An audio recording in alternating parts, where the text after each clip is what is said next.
This is a short video to demonstrate how to submit a comment on a candidate site submission.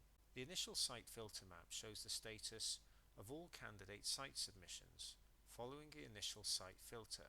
Please see the tutorial Viewing the Candidate Site Register for a demonstration on how to use the interactive map.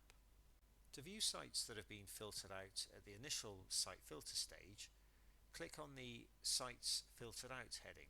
To view sites that will progress to the next stage, click the heading Sites to continue to Detailed Site Assessment stage.